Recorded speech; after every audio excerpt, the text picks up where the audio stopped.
Hey Rex, welcome to this Still Talk. Good to see you. How are things for you? Doing great. Hey, how are you doing, Alexis? Very well, very well. Thank you. I'm so excited to have you guys on board. I mean, as you know, I've been a fan for many, many years.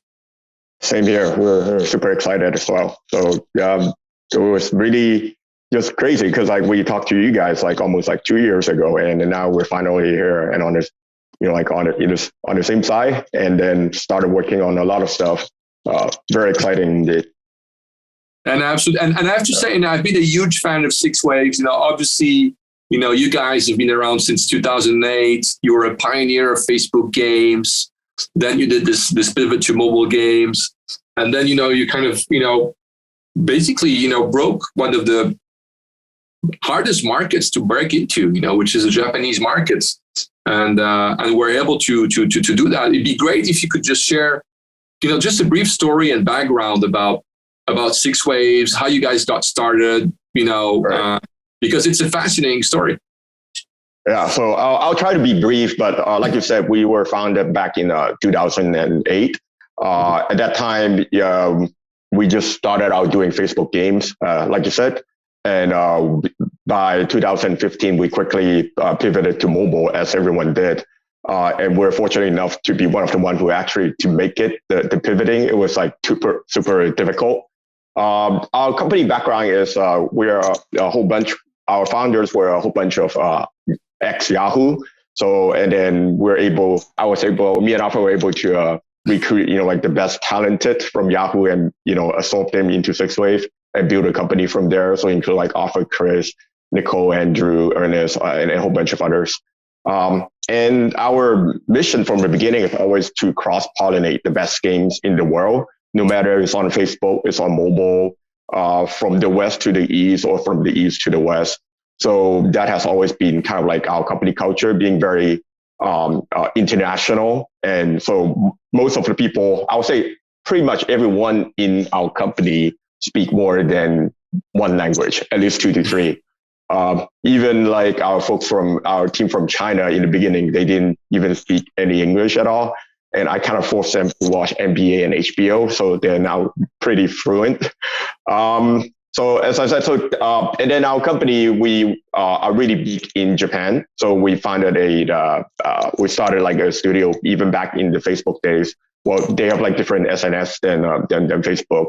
And then we quickly grew that Tokyo office. So right now we have like headquartered in Hong Kong, and then a Tokyo office of around like 40 people are responsible for our publishing business. And we also have 2 studios in China, in Beijing and Chengdu, to actually work on our self-developed games.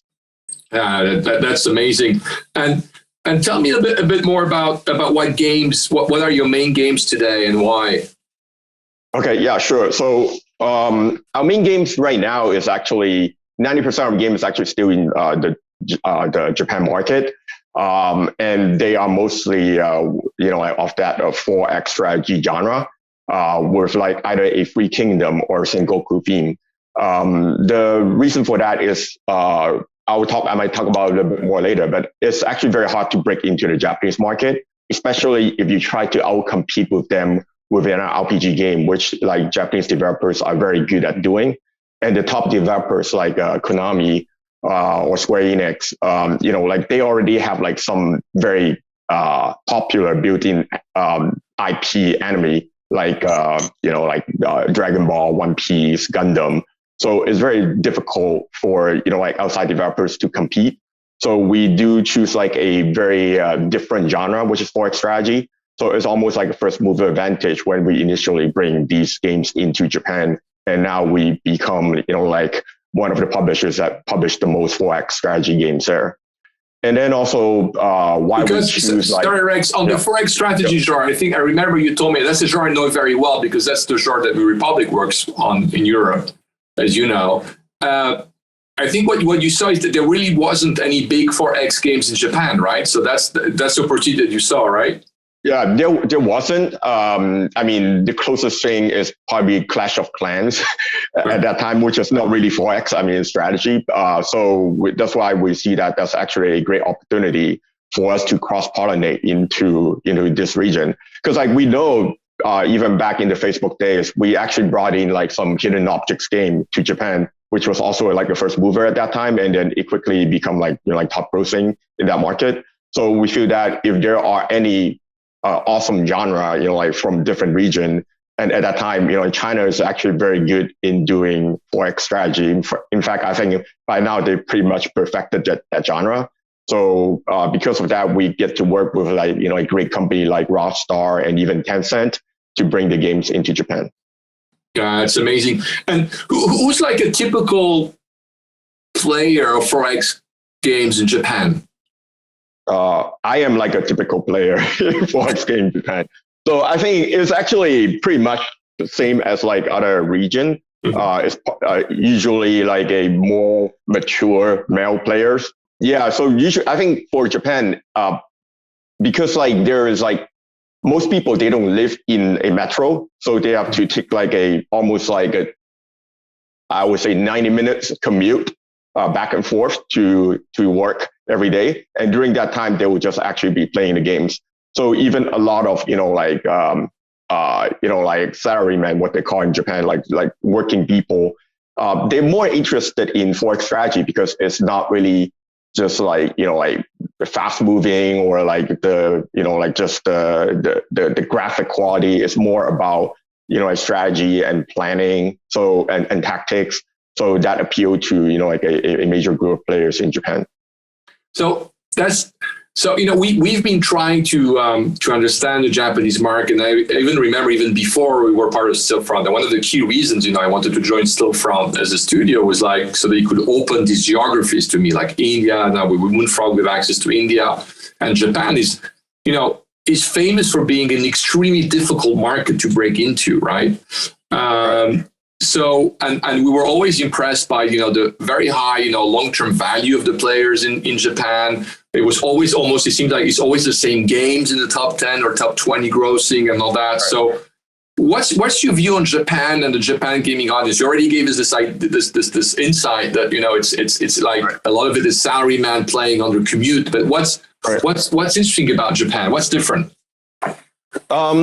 It is like from a market perspective, I say there's a lot. I mean, Japan from a revenue perspective is always like top 3 in the world, right? So China is the biggest because of like the number of people they have. Japan and US is always like either number 2 or number 3. And just from a population perspective, US is actually twice the size of Japan population. The Japanese player make up for it by paying more. So like, like the opt-out is almost like 2x. So, so as you said, like a lot of the top games, they don't change as much. A lot of it is actually due to the IP that they have that, resonate or attract a lot of people. Because like people in Japan, they still, even like, older folks, like myself, they still read a lot of like anime. I mean, they watch a lot of anime and, and read a lot of comics. So, like those brand is pretty much ingrained to them. And a lot of people follow those games because of those IP that are, like owned by like a Konami, right? And Japan are super into RPG games. So if you look at, like the top grossing chart, like of the top 100, probably like 65 to 70 of them are RPG games.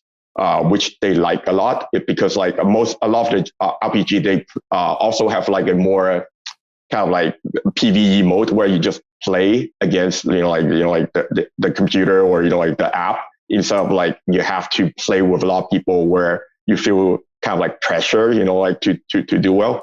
So that's basically kind of like the Japanese market. And the way that we see the opportunity is try not to out RPG, like the local Japanese developers. Instead, like I said, we try to cross-pollinate in new ideas like Forex strategy.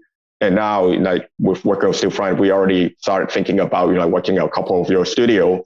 I mean, our studio now with, like some, puzzle and decoration game, which has been proven to do quite well in Japan as well. With, like Playrix and, like other developers are going into Japan.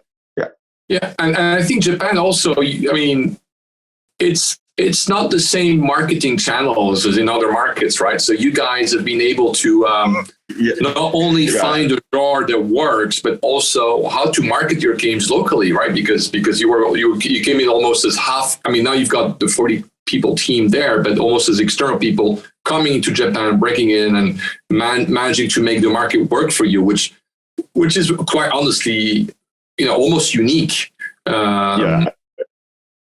So, exactly. Yeah. So, I mean, the way that we look at it, I mean, from Japan is, I mean, for the rest of the world is always talk about performance UA, right? For Japan, it's actually a bit more old school. We still say marketing.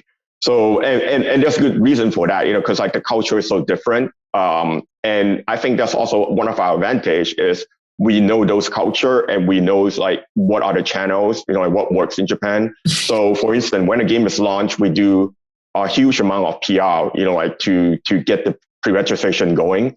And there's like a lot of like local pre-registration site that you have to be on in order for your game to launch well. So there's a tremendous amount of PR, like 2 months prior to launch. We even have like, articles, like and ads on like gaming magazine. I mean, actual magazine that people read. So, and, like after launch, and the other thing for Japan is, like the branding value does matter a lot. So that is actually very different than the rest of the world where you just, like use like something like a Google or Facebook to target people.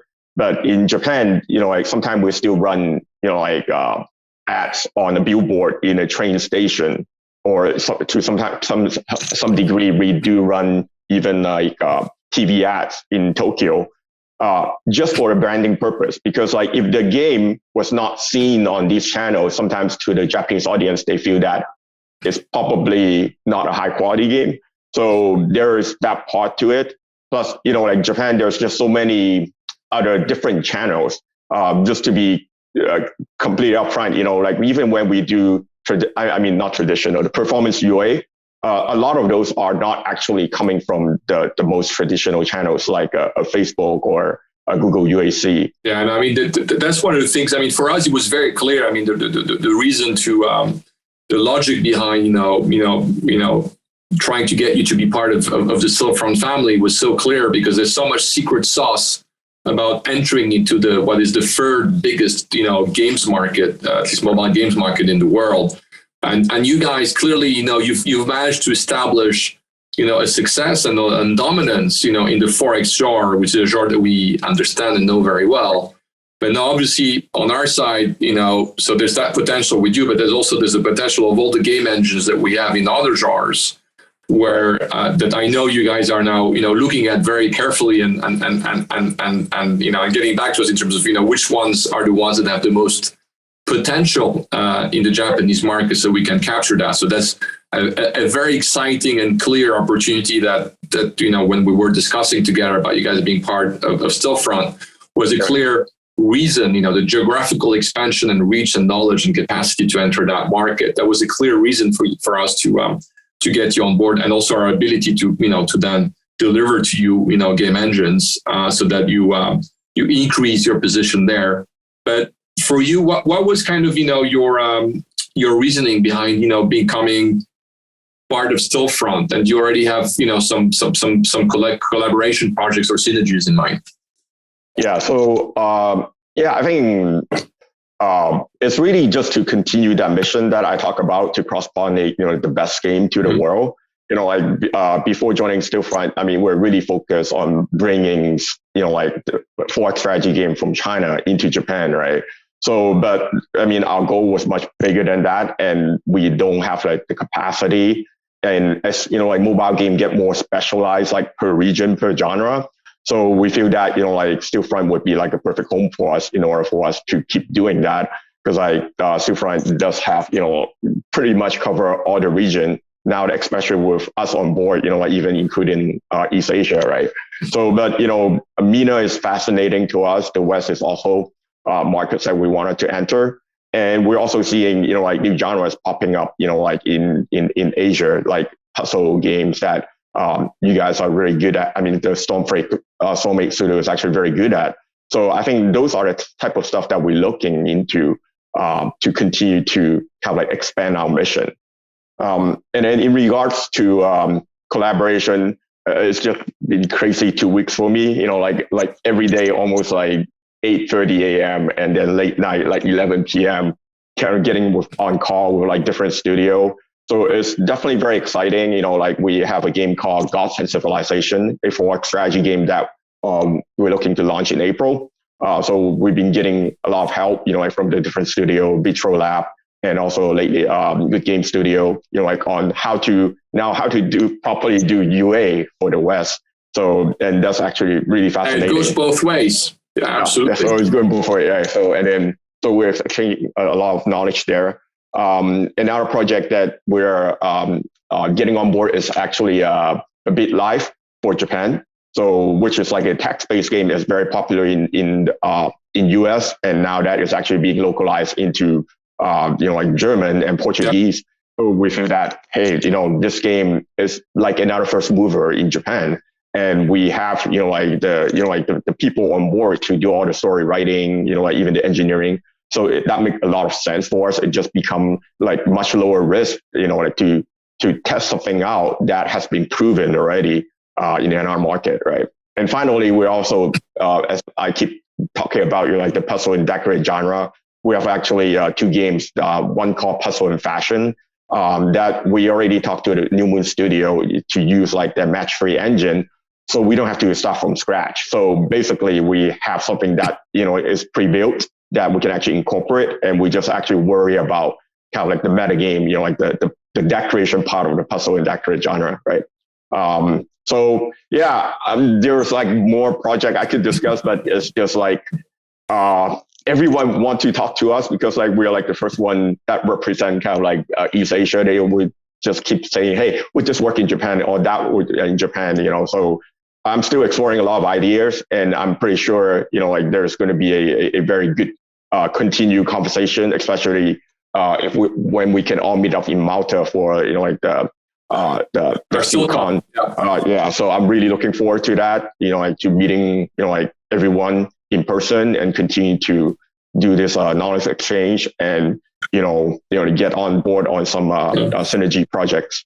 And then just to conclude, I mean, what's your view right now on the industry? What are the opportunities and challenges that you're seeing going forward?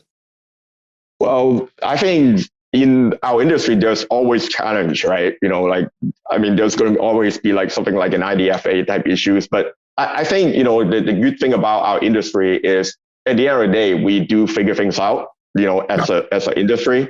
And now that I feel a little bit better too, because now that we have like the collective intelligence of 22 studios that I can tap into instead of always trying to figure stuff out on our own, right?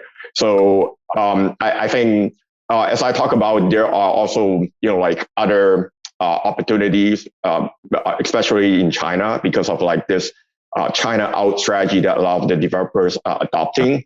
So we get to work with like even more developers, like on a first party, second party, or third party basis. First party, if we see, like a talented studio, we could, outright try to like acquire them. Second party, like working on much bigger projects than before, because before, if we just create a pure game for Japan, there's not a good economy of scale, right? But now being part of like Stillfront Group, we could actually do something that is truly global. And I think that's actually a very, very exciting opportunity. And a lot of the bigger, highest quality developers, they don't want to do it for just one certain region. For them, they don't want to find like 3 different publishers, like for like a different SKU, like to publish all over the world. So I think that is another opportunity that we're really looking forward to. Excellent. Yeah, no, very exciting. Listen, Rex, I'm so happy to have you guys on board. I'm already seeing, all of the opportunities that you've mentioned. No, it's going to be exciting times ahead. So thank you so much for joining, and I hope this our little talk will have been informative for everyone. Same here. Yeah, super excited to be on board, and then looking forward to meeting all of you very soon.